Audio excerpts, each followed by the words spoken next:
ओम नमः शिवाय। हर हर महादेव। इस बार हरियाली तीज शनिवार को पड़ रही है 19 अगस्त को। हरियाली तीज सावन का पवित्र महीना चल रहा है। कहते हैं हरियाली तीज के दिन कुछ विशेष उपाय किए जाते हैं, कुछ विशेष दान किए जाते हैं। विशेष तिथियों पर विशेष दान का, विशेष उपाय का कुछ विशेष ही महत्व होता है।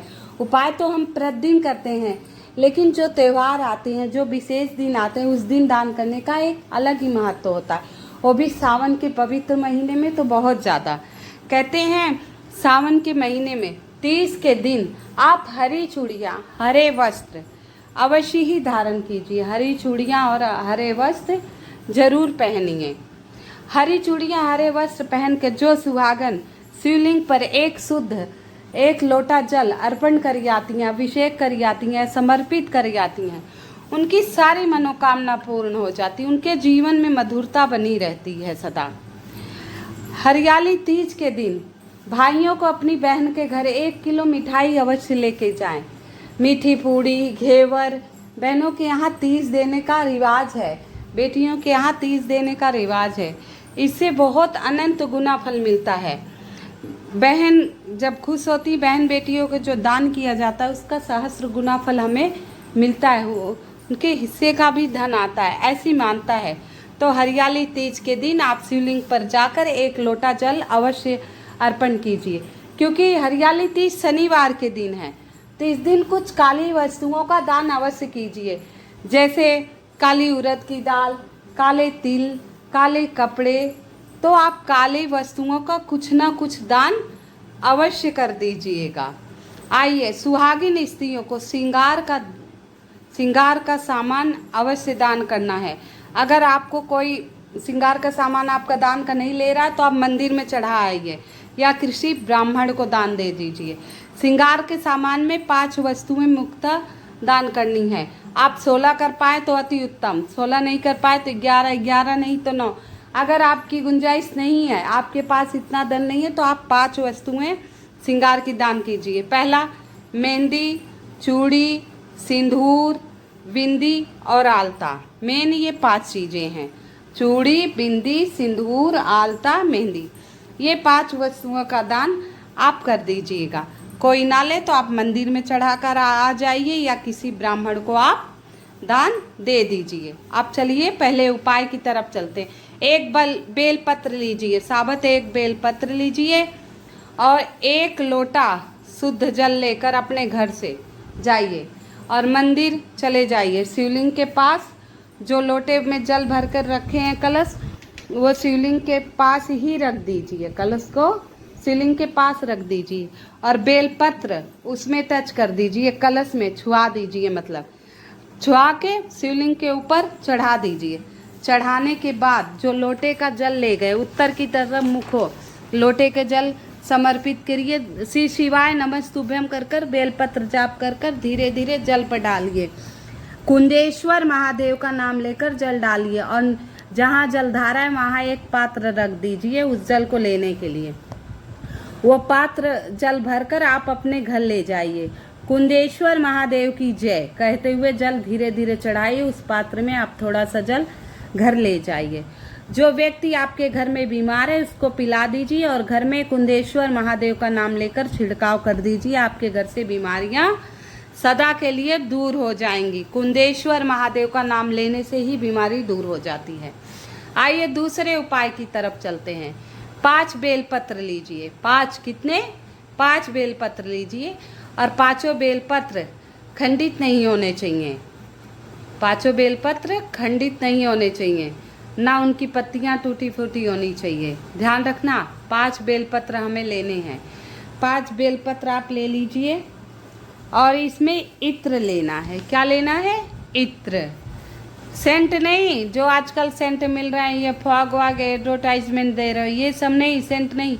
आप जहाँ पूजा की शॉप हो, जहाँ पूजा के सामान मिलते हों, वहाँ छोटी सी शीशी आपको इत्र की मिल जाएगी। छोटी सी शीशी इत्र की मिल जाएगी। चाहे गुलाब का इत्र ले लो, चाहे चंदन का। आप 20, 30, 40, 50 तक ये इत्र की शीशी आपको मिल जाएगी। तो सेंट नहीं लेना है, इस बात का खास ध्यान रखना है आपको। और जो बेलपत्र है, जो हमने 5 बेलपत्र लिए हैं और इत्र की शीशी, तो वो बेलपत्र, इत्र की शीशी और जो प्रतिदिन आप पूजा करते हैं जलवल जो आपको चढ़ाना वो ले जाएं, वो आप मंदिर में साथ ले जा सकते हैं, वहाँ जलवल चढ़ा लें। और जो बेलपत्र है उसकी जो नीचे की डंडी है, जहाँ ये राउंड में रेड कर रखा है मैंने, वहाँ आप इत्र लगा दीजिए। 5 बेलपत्र पे क्या लगा देंगे? इत्र लगा देंगे। 5 बेलपत्र पे आप एक एक करके इत्र लगा देना। उसके बाद आप जैसे रोज़ पूजा करते हैं जल अभिषेक कीजिए, जोत बत्ती जलाइए, आप जिस मंत्र का जाप करते हैं उस मंत्र का आप जाप करिए। श्री शिवाय नमस्तुभ्यम, जो भी आप प्रतिदिन के नियम है वो नियम आप सारे कर लीजिए। और ये बेलपत्र कब चढ़ाना है वो मैं आपको बताऊंगी।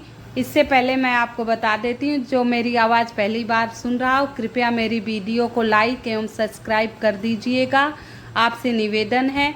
और कमेंट में हर हर महादेव अवश्य लिखिएगा। वीडियो के अंत तक बने रहिएगा। मैं ये 5 बेलपत्र कैसे चढ़ाना है ये सारे नियम मैं आपको वीडियो के अंत तक सारे बताती रहूँगी, ध्यान से सुनिएगा।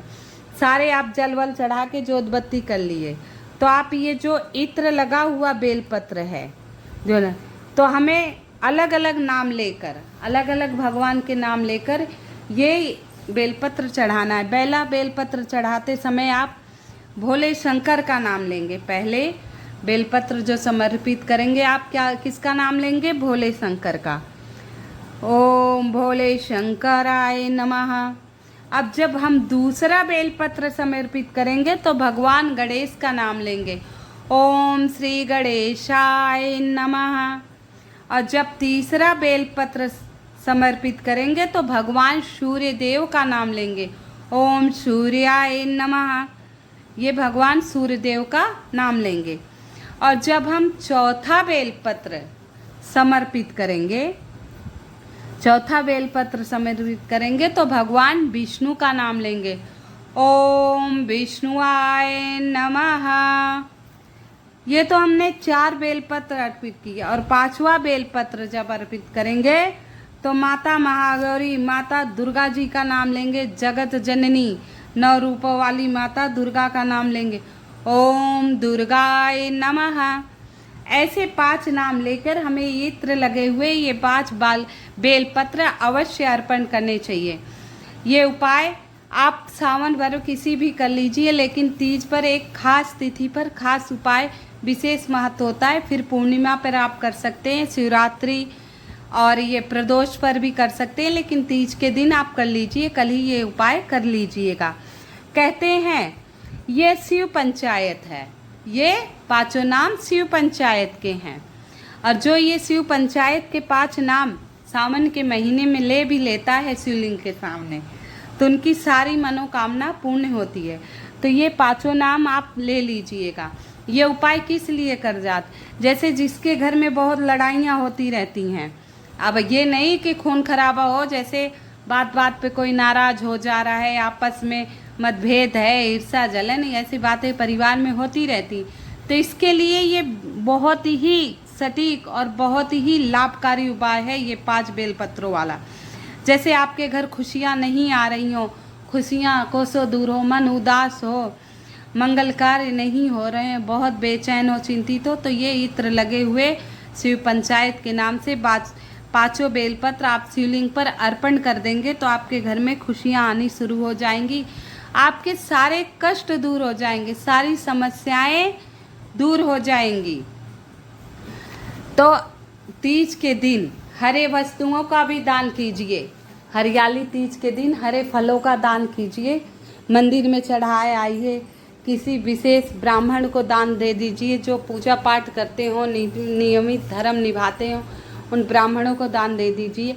और तीज के दिन रेवड़ी मिठाई कन्याओं में अवश्य बांट दीजिए। जितना मीठा बांटेंगे उतना मधुर संबंध आपके परिवार में बना रहेगा, आपके परिवार में पारिवारिक एकता और मिठास सदा बनी रहेगी। ये छोटे छोटे से उपाय हैं, ये मैंने आपको 2 ही उपाय बताए हैं, दोनों बहुत छोटे से उपाय हैं। आप करना चाहेंगे तो कर लेंगे। बेलपत्र आपको बेलपत्र मिल जाएगा, अगर बेलपत्र आपको नहीं मिल रहा है लोग कहते हैं आप 5 बेलपत्र बता रही हैं, हमें तो एक भी नहीं मिलता। तो जो शिवलिंग पर बेलपत्र चढ़े होते हैं उसे धुलकर आप चढ़ा सकते हैं, इसमें कोई दिक्कत नहीं है। तो आप बेलपत्र वहाँ से भी ले सकते हैं। शिवलिंग पे चढ़ा हुआ बेलपत्र आप उतार के धुल के चढ़ा सकते हैं। भगवान से हाथ जोड़कर वो बेलपत्र आप मांग लीजिए, फिर आप उसे चढ़ा दीजिए। हर हर महादेव, हर हर